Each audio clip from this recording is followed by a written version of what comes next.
بسم اللہ الرحمن الرحیم۔ السلام علیکم ورحمۃ اللہ۔ سامعین، ہم بات کر رہے تھے صدقۃ الفطر کے حوالے سے، تو آج ہم جانیں گے کہ صدقۃ الفطر کس پر واجب ہے۔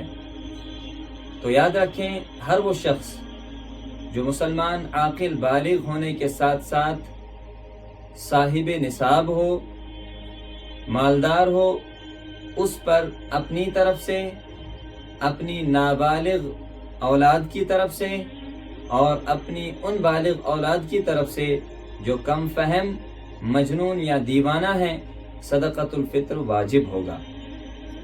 اب صاحب نصاب کس کو کہیں گے؟ تو صاحب نصاب ہر اس شخص کو کہتے ہیں جو اس نصاب کا مالک ہو، جس نصاب کی ملکیت کی وجہ سے زکوٰۃ فرض ہو جاتی ہے۔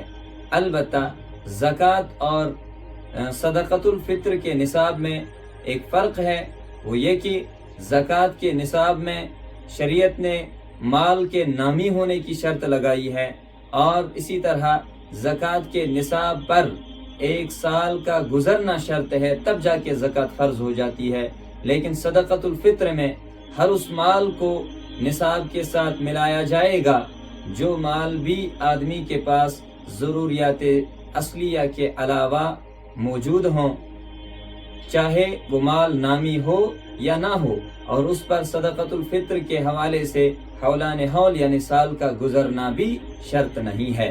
لہذا ہر وہ شخص جو صاحب نصاب ہیں، جو نصاب کے بقدر مال کا مالک ہے، اس پر اپنی طرف سے بھی صدقۃ الفطر ادا کرنا واجب ہے، اپنی نابالغ اولاد کی طرف سے بھی صدقۃ الفطر ادا کرنا واجب ہے۔ اب رہی بات کہ کیا آدمی پر اپنی بالغ اولاد کی طرف سے بھی صدقۃ الفطر ادا کرنا ضروری ہے، تو یاد رکھیں، جو بالغ اولاد ہوں ان کی طرف سے صدقۃ الفطر ادا کرنا ضروری نہیں ہے۔ ہاں، البتہ اگر وہ باپ کے ساتھ ہی زندگی بسر کر رہے ہیں، باپ کے تحت ہی گھر کے اندر رہ رہے ہیں، تو اگر باپ والد اپنی ان اولاد کی طرف سے صدقۃ الفطر ادا کرنا چاہے تو ادا ہوگا، لیکن واجب نہیں ہے۔